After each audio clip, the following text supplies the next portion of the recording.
Have you ever wondered who the very first philosopher was? Long before Socrates, Plato, or Aristotle, there was a man who looked up at the sky and asked, "What is the world really made of?"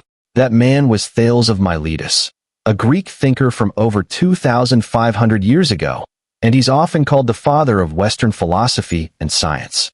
Today, we explore his life, his ideas, and how one man's curiosity helped shape the world we live in. Before philosophy, there were myths.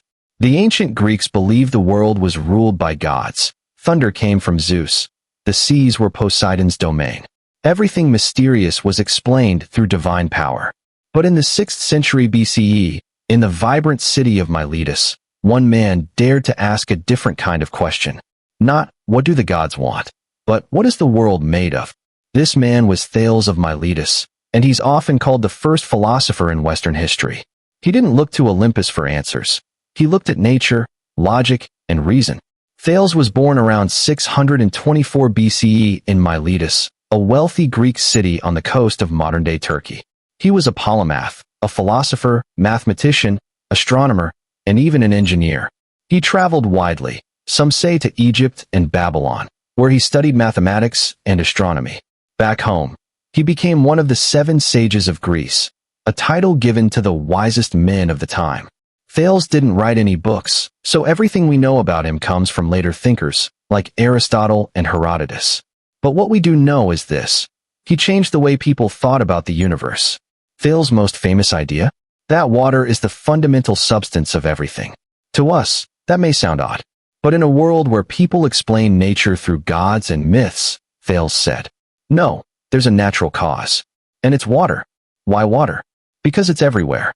It nourishes life, shapes landscapes, and exists in multiple forms. This was more than a theory, it was a paradigm shift. It was the first step towards science, looking for natural causes instead of supernatural ones.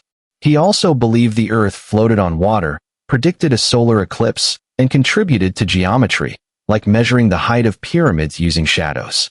Thales wasn't just about big ideas, he was practical too. In astronomy, he reportedly predicted an eclipse in 585 BCE, an incredible feat using Babylonian star charts and logical reasoning. In mathematics, he's credited with early geometric proofs, including what's now known as Thales' theorem, that a triangle inscribed in a semicircle is always a right triangle. And get this, he once used his knowledge of weather and crops to invest in olive presses ahead of a good harvest. He made a fortune and proved that philosophers can be practical too. Thales showed that reason and observation could unlock real-world power.